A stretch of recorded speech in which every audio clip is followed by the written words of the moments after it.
मुरादाबाद के थाना काट इलाके में एक पिता ने अपने दुश्मन को झूठे मुकदमे में फंसाने के लिए खौफनाक वारदात को अंजाम दे डाला,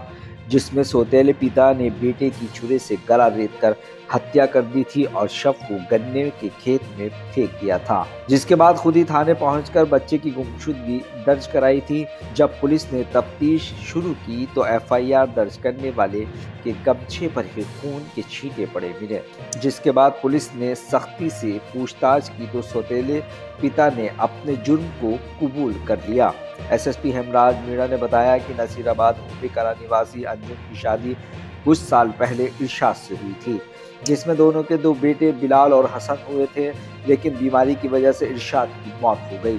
ऐसे में दोनों बेटों का पालन पोषण करने के लिए अंजुम ने इदरीस से शादी कर ली थी, जिससे उन्हें एक बेटी भी पैदा हुई, जबकि इदरीस का भी पहले से एक बेटा यूसुफ था। वहीं बीती 19 जनवरी को इदरीस ने काट थाना में हसन की गुमशुदगी दर्ज कराई और बताया कि उसका बेटा 18 जनवरी की शाम को घर से बाहर खेलते हुए अचानक लापता हो गया। इस मामले में एसपी ग्रामीण संदीप कुमार मीना की अगुवाई में सीओ काट राजेश कुमार और थानाध्यक्ष योगेंद्र प्रताप सिंह सहित अन्य पुलिसकर्मियों की टीम गठित की गई। तफ्तीश के दौरान पता चला कि हसन इदरीस का सौतेला बेटा था और वो उसका अच्छे से ख्याल भी नहीं रखता था। आखिर दिन भी उसे पिता के ही साथ देखा गया था। जब पुलिस ने इदरीस के घर की तलाशी ली तो खून से सना एक गमछा मिला, जिसके बाद उसे हिरासत में ले लिया गया। सख्ती से पूछताछ करने के बाद इदरीस ने बताया कि कुछ दिन पहले गांव के ही एक शख्स ने इदरीस और उसके बेटे यूसुफ के खिलाफ दुष्कर्म का केस दर्ज कराया था, जिसमें इदरीस जमानत पर छूट गया था, लेकिन बेटा यूसुफ अभी भी जेल में है। वहीं अंजुम यूसुफ की जमानत नहीं कराना चाहती थी। इसी बात को लेकर इदरीस अंजुम से खफा था, जिसके चलते इदरीस ने अपनी पत्नी और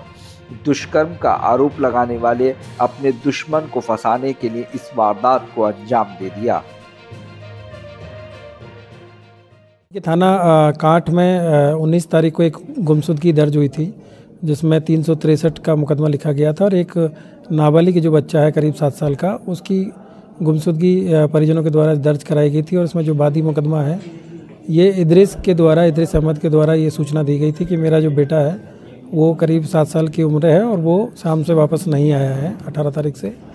इसी पे थाना काट की जो टीम है SPRA के नेतृत्व में और CO के नेतृत्व में इनमें काम किया गया टीम बना के। और 4-5 दिन के बाद में इसमें जानकारी मिली कि जो उसकी जो डेड बॉडी है 23 तारीख को जो डेड बॉडी वो खेत में मिली, और इस पर फिर उसके बाद में हम लोगों ने और इसमें गहराई से काम किया तो काफ़ी जो चीज़ें हैं वो इसमें संदिग्ध नज़र आई। और एक ये इस तरह की जो जघन्य अपराध की जो घटना है, ये इसको अंजाम देने में जो इदरीस हैं, जो कि वादी मुकदमा है, इन्हीं के द्वारा इस घटना को अंजाम दिया जाना प्रतीत हुआ। और इसके फिर उसके बाद में इसके जो कपड़े हैं उनका फॉरेंसिक जाँच कराया गया तो उसमें शक हुआ कि इसके कपड़ों पर ब्लड स्टेन्स हैं। और इसी से फिर आगे जब सख्ती से जब पूछताछ की गई तो इसके द्वारा इस घटना को कारित किया जाना स्वीकार किया गया। और एक बहुत ही जघन्य अपराध इनके द्वारा कारित किया गया, जिसमें इन्होंने अपने जो बच्चे हैं 7 साल का, ये इनके सौतेले पिता हैं इस बच्चे के, और शाम को ये गन्ने के खेत में उसको लेके गन्ना ले जाने के बहाने और वहाँ जाके घर से चाकू लेके गए थे और खेत में ही इन्होंने उसका गला रेत के उसकी हत्या कर दी। और उसके बाद में वापस आके अपनी पत्नी को विश्वास दिला दिया कि बच्चा कहीं चला गया है,